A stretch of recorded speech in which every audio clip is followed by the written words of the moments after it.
అదేగాక 10 లక్షల రూపాయలు ఆరోగ్యశ్రీ. ఈరోజు ఎంతో మంది పేదవారు అనారోగ్యానికి గురైతే 10 లక్షల వారు ఉచిత బీమా ఇచ్చి ఉచితంగా వైద్యం అందించే దాన్ని అమలు చేయడం జరుగుతుంది.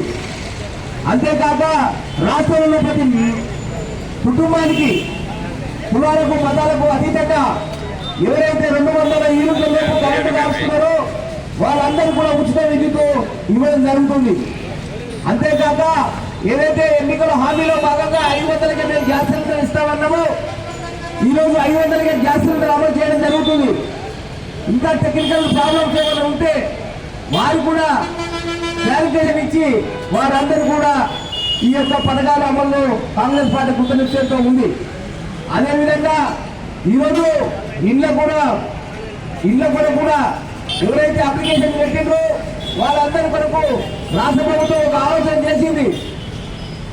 గతంలో తెలుగుదేశం ఉన్నప్పుడు, గతంలో వేరే ప్రభుత్వాలు ఉన్నప్పుడు ఈ ఇళ్ల కుంభకోణం జరిగినాయి.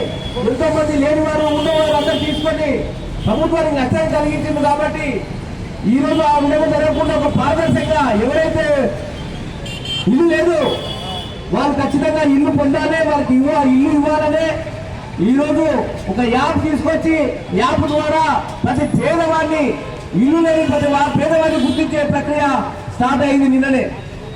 ఆ విధంగా గుర్తించి ఎవరైతే ఇల్లు లేరు, ఎవరైతే వాళ్ళ కార్యస్థలంలో ఇల్లు కట్టుకుంటారో వాళ్ళకు 5 లక్షల రూపాయలు, ఎస్సీ ఎస్టీలకు అయితే 6 లక్షల రూపాయలు ఇవ్వడానికి ఈరోజు సంకల్పబద్ధులై ఉన్నారు రేవంత్ రెడ్డి గారు. ఈ విధంగా మనం చెప్పుకుంటూ పోతే ఈ స్కీములే కాకుండా మన యొక్క జగన్ తాలూకాకు రాష్ట్ర వ్యాప్తంగా